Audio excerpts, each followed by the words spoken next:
अब पन्ना पलटते हैं। चित्तौड़गढ़ की सीट से सीपी जोशी प्रदेश अध्यक्ष बीजेपी के चुनाव लड़ रहे हैं और पड़ोस की सीट भीलवाड़ा से डॉक्टर सीपी जोशी कांग्रेस के सांसद रहे हैं, पहले भीलवाड़ा से विधानसभा अध्यक्ष रहे हैं 5 साल, फिर मैदान में उतर गए हैं। मैंने आपको कई बार जिक्र किया, चंबल का पानी भीलवाड़ा के लोग याद करते रहते हैं सीपी जोशी को। आज डॉक्टर सीपी जोशी ने नामांकन भरा और अशोक गहलोत और बहुत सारे बड़े नेता शामिल हुए और जितने भी विधानसभा चुनाव लड़ने वाले व्यक्ति थे कांग्रेस के टिकट पर, चाहे विवेक धाकड़ हो, चाहे रामलाल जाट हो, धीरज गुजर हो, सब इस वक्त मौजूद थे। इन्होंने फार्म भरवाया और सीपी जोशी की बड़ी जनसभा हुई, कार्यकर्ताओं की सभा हुई। आइए सुनते हैं क्या कहा सीपी जोशी ने, देखते हैं उनकी सभा। जब मैं चुनाव लड़ने आया था तब मैंने उस समय कहा था कि भीलवाड़ा के पीने की पानी की समस्या निदान नहीं कर पाऊंगा तो मैं चुनाव लड़ने नहीं आऊँगा। भीलवाड़ा के मतदाताओं के आशीर्वाद से, मेरे पार्टी के नेतृत्व के आशीर्वाद से मुझे भारत सरकार में मंत्री बनने का अवसर मिला और इस समस्या का निदान करने का मैंने प्रयत्न किया। 5 साल के टेन्योर में जितनी वित्तीय स्वीकृति कर रही थी, वित्तीय स्वीकृति करे, काम प्रारंभ किया, लेकिन पानी घरों में नहीं पहुँचा था। इसलिए मैं दोबारा चुनाव लड़ने के लिए वहाँ पर नहीं आया। आज मेरी पार्टी के नेतृत्व ने फैसला किया कि आपको भीलवाड़ा से चुनाव लड़ना और मेरे कार्यकर्ताओं के सबके मन में ये थी कि आप यहाँ पर आइए, चुनाव लड़िए। कांग्रेस के पार्टी के कार्यकर्ता उम्मीदवार के रूप में हम सबकी इच्छा है कि आप भीलवाड़ा के चुनाव लड़ें। तो आ गए हैं सीपी जोशी मैदान में, डॉक्टर सीपी जोशी, और बड़ा रोचक मुकाबला होगा। कल इनके सामने दामोदर अग्रवाल पर्चा भरेंगे, मुख्यमंत्री भजनलाल और प्रदेश अध्यक्ष बीजेपी के सीपी जोशी, इन्हीं के नाम वाले वहाँ मौजूद रहेंगे। 6 लाख वोटों से जीती थी बीजेपी।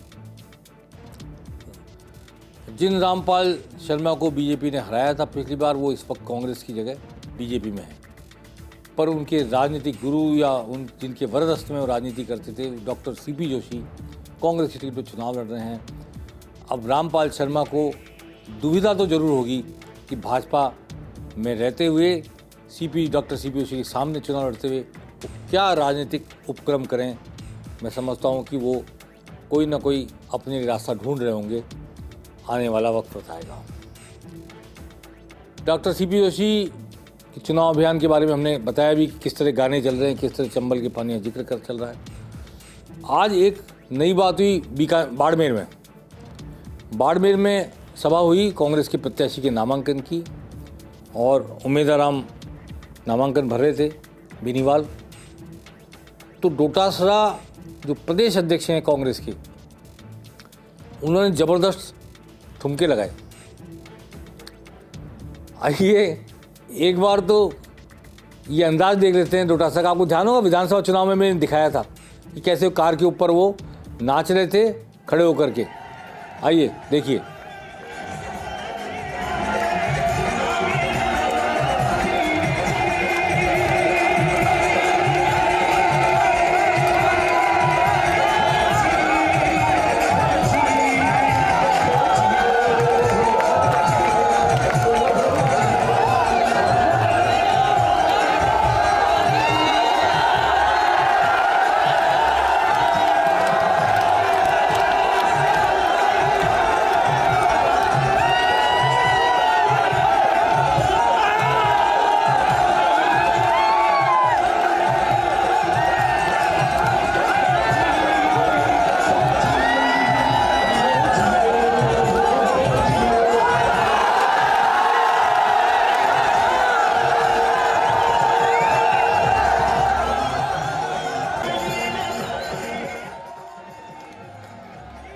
अब इस जोश से बचकर कहाँ जाओगे? क्या जोश है अंदाज में डोटासरा के, और किस अंदाज में खुश हैं, नाच रहे हैं। शायद वहाँ की जनता भी यही चाहती है, उसके अंदाज के अनुरूप अपना अंदाज दिखा रहे हैं। तो डोटासरा का पहले तो कार पर डांस हुआ था विधानसभा चुनाव में और जीत कर आए थे विधानसभा चुनाव। आज वो देखिए कितनी मस्ती के साथ जो ऑडियंस है सामने, ऑब्वियसली किसान वर्ग के लोग ज़्यादा हैं, उनके साथ नाच नाच करके, गा गा करके, खुश होकर के अभिव्यक्ति कर रहे हैं। अब देखिए चुनाव में क्या नतीजा सामने आता है बाड़मेर की सीट पर, जहाँ ट्रेंगुलर फाइट हो रही है। और ट्रेंगुलर फाइट देखिए फटकारे लगा रहे हैं, क्या फटकारे लगा रहे हैं। चलिए इनके फटकारे चुनाव में देखने को मिलेंगे।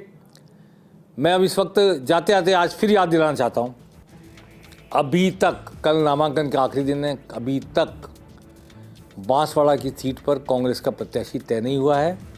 और कांग्रेस बाप के साथ कोई समझौता कर रही है नहीं कर रही है, गठबंधन कर रही नहीं कर रही, ये भी घोषित नहीं हुआ है। और मैं आपको नई बात बताता हूँ, बांसवाड़ा डूंगरपुर सीट है, वो सीट का नाम है बांसवाड़ा डूंगरपुर। दोनों जिलों से मिलकर बनी है, लगभग 8 सीटें, 5 बांसवाड़ा की, 3 डूंगरपुर की है।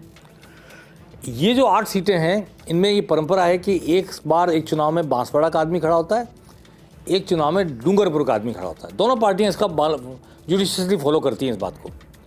इस बार टर्न बांसवाड़ा का है, इसलिए भारतीय जनता पार्टी ने महेंद्र सिंह मालवीय को कांग्रेस से लाके खड़ा कर दिया। बाप ने भी खड़ा कर दिया रोध को, कांग्रेस ने प्रत्याशी खड़ा नहीं किया। अब मैं आपको बताने जा रहा हूं कि कांग्रेस की रणनीति कल प्रत्याशी घोषित करने की है, और शायद ताराचंद भगोरा जो डूंगरपुर के हैं, कांग्रेस उनको प्रत्याशी घोषित कर सकती है। एक बार ये, एक बार वो जिला की परंपरा से हटके दोनों प्रत्याशी लड़ने वाले बाप के और भाजपा के बांसवाड़ा से होंगे। तो क्या कांग्रेस का प्रत्याशी डूंगरपुर जिले का होगा, और परंपरा तोड़कर कांग्रेस एक नई रीत को जन्म देगी, क्योंकि उस इलाके से फिर वो अकेला प्रत्याशी होगा डूंगरपुर जिले से।